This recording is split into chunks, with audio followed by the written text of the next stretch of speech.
Hi everyone! Welcome to another Sunday Motivation videos. I make these videos to help set the mood for your next week. Now, bakit Sunday Motivation? Kasi I realized na pagdating ng Sunday nights, usually most people down na sila, malungkot sila kasi magsisimula na naman another work week, another week of study, Monday na naman, trabaho na naman. And in order for me to kind of encourage you to attack this week with gusto, alam niyo yun, mas positive kayo, I decided to make videos pag Sunday night. And today, this week, ito yung pag-uusapan natin. Now, I've been making a few videos na when it comes to happiness. So, ano yung key to happiness? What can you do to be happy? Ano yung mga pwedeng steps that you take? And today, we're going to talk about something that's very important to me.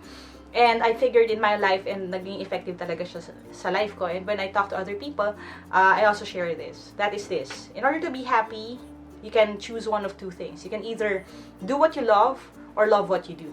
Again, ulitin ko ha. You can either do what you love or love what you do. Now, I'm sharing that to you guys kasi meron tayong idea sometimes na when you do what you love, okay na, quick fix na yon. Ano ibig sabihin nun? If you're living off of something that you're passionate about, kung artist ka, kung, alam nyo yun, yung ginagawa ninyo, yung dream job ninyo, automatic happy ka na. But the thing is, hindi yan realistically available for everyone. And I don't want you to feel sad about it. I'm just going to tell you all of these kasi ito yung katotohanan. And the more that you know kung ano yung true, mas madali kayong magiging adaptable sa inyong life. Magiging flexible kayo and magiging mas appreciative kayo of the things that come your way. Now, ulitin ko ha. First, you can either do what you love or to love what you do. Now, yung doing what you love, kasi meron tayong idea sometimes na basta na-land mo yung dream job mo, automatic happy ka na. And I'm going to tell you the truth about that. It's not always easy. Now, I know that because right now, I'm in that phase in my life when I'm doing what I love. I love teaching. I love reaching out to people like you guys. I get to talk to you. I get to share my heart with you. I get to go around the country all over teaching people and impacting them in, I hope, a positive way. And that is actually my dream job then. That is what I want to do. I've always wanted to influence other people. But the thing is, doing that thing that I love doesn't necessarily mean na every day I wake up happy, parang kang nasa panaginip, in a day, lagi kang 100% positive. It's not really like that. And in fact, these past few weeks, if you noticed kung walang mga Sunday motivation videos, the reason for that is because I'm swamped. Talagang punong-puno ng work and talagang naghahabol ako sa mga deadlines, naghahabol ako ng mga stocks para sa mga reviewers, and right now, sobrang busy talaga nung time kasi malapit na naman yung review season. And during review season, mas stressful pa yan lahat. Now, I'm not complaining. I'm just sharing my heart. And sinasabi ko ito kasi I want you to understand that even if you love what you do, or even if you do what you love, that doesn't necessarily mean na hindi ka na magtatrabaho. You're still going to work, but you're just going to have a more positive perspective about work. So yes, I do still get tired. Yes, I get discouraged, but at the end of the day, knowing that I'm doing what I love makes me really happy. Knowing that I reach people like you, that there are people out there posting comments na they appreciate the work that I do, it makes everything worthwhile. Okay, so that is yung side ng doing what you love. Again, it's helpful, but it's not necessarily automatically easy. Okay, it's going to be hard, but it's going to be worth it. Now, dun tayo sa flip side. Bakit pwede na maging happy ka when you love what you do? Here's the truth kasi. And I know this is quite painful, lalo na if you're an idealistic teenager na feeling natin, di ba, when we get released into the world, mag-conquer natin yung world and we're going to do everything that we want. But the truth is, in this life, it's not always that easy. And even I, experience the grind. Ano yung grind na sinasabi? Hindi naman pagka-graduate ko, ito na yung agad yung ginagawa ko. In fact, this is a blessing and this is a journey. Before ko na-reach itong platform na to and before I started, making YouTube videos and making tutorials and teaching other people, matagal yung journey. I graduated in 2011 and nag-start ito just last year. So, mga 5 years akong waddling along, working an 8 to 5 job. At hindi 8 to 5 as in 8 a.m. to 5 p.m. I was working 8 p.m. to 5 a.m. So, panggabi. And really that entire process was not easy. But I want to encourage you kasi itong sinasabi natin na loving what you do is a really good option for you guys. During that time, hindi naman ibig sabihin na hindi ko ginagawa yung something that I love, ay malungkot na ako. You can make decisions, you can find things that would make you happy right where you are right now. Bakit? Kasi ganito yon. Ang realidad ng mundo is that we can't all afford to do what we love right now. Ulitin ko yun ha, we can't really afford, not all of us can afford to do what we love right this very moment. But the thing is, okay, you can work towards it. Ngayon, bakit ko yung sinasabi sa inyo, or am I destroying your dreams? Hindi ganun ha. The reason why I'm sharing this to you, kasi this is what happened rin to me. Hindi naman agad-agad na narating ko itong estado na to. It was a hard climb din. Journey din siya. And when I started, people didn't believe that this was going to blow up. Even my family didn't believe that this was going to happen. But, while you're working towards your goal, you can still love what you're doing right now. Kasi ganito yun eh. I am privileged to have, alam yun, parents who can provide for me. They have a house that I live in right now. They are supportive naman sa mga ginagawa ko. But the thing is, hindi lahat ng tao merong ganong opportunities right off the bat. Ano ibig sabihin ko? My parents didn't have the same kind of opportunity.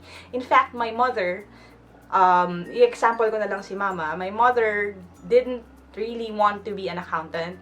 Pero dahil yun yung course na available sa kanya at the time, yun yung naging course niya. My mom wanted to be a doctor and she could have been a really good one. Kasi kung kilala niyo mama ko, alam niyo lahat ng mga sakit, mga gamot, mga doktor na magagaling, and alam niyo yung mga procedures. Very engrossed siya dun sa entire world na yun.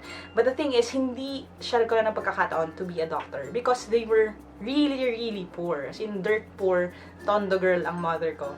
So, ang priority niya at the time was to help the people around her, help her family move out of tondo and into a better life. Ngayon, why am I telling you this? Kasi ganito yon. There may be some of you who right now can't afford to do what you love. Baka ang dream niyo is to be an artist. But the thing is, your family needs you to work. There are people who dream of, alam niyo yun, owning their own business right now. Pero wala ka pang capital, wala ka pang opportunity. There are people who dream of maybe becoming a lawyer or becoming a doctor. Pero right now, you have to focus on feeding your young kids. Ano ibig sabihin nun? Hindi ibig sabihin na hindi mo ginagawa yung tingin mo na gusto mo, ay hindi ka na pwedeng maging masaya. You can love what you do. And one thing that I noticed sa mga people who love what they do, even if that's not their dream or that's not their first love, is this. They find ways to appreciate the work that they do. Now, my mom, again, good example, was very grateful that she landed a job sa SSS. Kasi SSS, yun nga yung sinasabi, SSS helped her move the family out of poverty. And right now, we actually live sa SSS housing. Kasi nanalo sila sa raffle para makakuha sila ng slot na makabili ng bahay dito sa SSS housing. So, ibig sabihin nun, yung sacrifice niya na hindi niya ginagawa yung dream job niya, paid off. Kasi right now, we are in a better place than we could ever have been had she stayed in Tondo or had she shot for that impossible dream. So, ano ibig sabihin nun? Either way, whether you do what you love or love what you do, you can still be happy. You just have to find ways in order to appreciate where you are at right now. Because the thing with this world naman is, it's always changing. Now, this past week, lumabas yung results ng bar exam. And I want to use that din as an example, kasi ganito yun. When I was younger, okay, I was still younger, I dreamt of becoming an attorney, a lawyer. Wala kasi ng lawyer sa family. And that was something that I was really passionate about. So, building up ako towards that. And the fact that I took up psychology was actually part of the grand plan. Kasi kaya ako nag-psychology kasi pwede siyang pre-law. Kasi I wanted to study behavior. I wanted to be, alam niyo yun, profiler ako. Gusto ko maging NBI profiler. So, that was something that I was interested about. That was what I wanted to do. But, okay, lo and behold, hindi pala yun ang plano ni Lord for me. Iba pala yung plano for me. And habang nagpo-progress yung mga batchmates ko sa law school, kasi I was in UP Law a few years back. Ngayon, nasa third year na sila. I keep looking at them, alam niyo yun, sa pictures sila sa Facebook, sa mga nangyayari sa kanila, and looking at my life, okay, and seeing na had I pursued yung what I thought was best for me, I wouldn't have this, and hindi ko siya ipagpapalit. So, ano ibig sabihin nun? Sometimes, yung idea natin of what would make us happy is not necessarily what what would really make you happy. So, right now, wherever you are, whether you are right at the position that you are enjoying life, or you are just working towards it, it's always a choice kung magiging masaya ka o hindi. Find something around you that would motivate you to live another day, to work another day, to work your best. And then, eventually, if God wants something different for you, a path would open up, there would be opportunities for you, and God will lead you to that place. But the thing is, wherever you are right now, you can choose to be happy. You can either do what you love or love what you do. Ngayon, if you're ready naman na to do what you love, go ahead, okay? If it's really God's plan for you, you will succeed. So thank you guys for listening. I hope that made sense. I got a little emotional there. But again, if you want to be happy, you can do one of two things. You can either do what you love or love what you do. So where are you right now? Are you doing what you love? Or can you love what you do? Kung ano man yan, I hope that you find happiness wherever you are right now. So God bless, guys. If you want to see the next Sunday motivation video, make sure that you subscribe to this channel.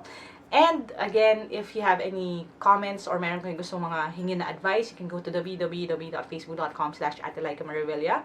If you want help with attitude tests like the civil service exam, OPCAT, PhilSat, may PhilSat na ngayon, and other exams like that, you can go to www.facebook.com/Team Lyqa.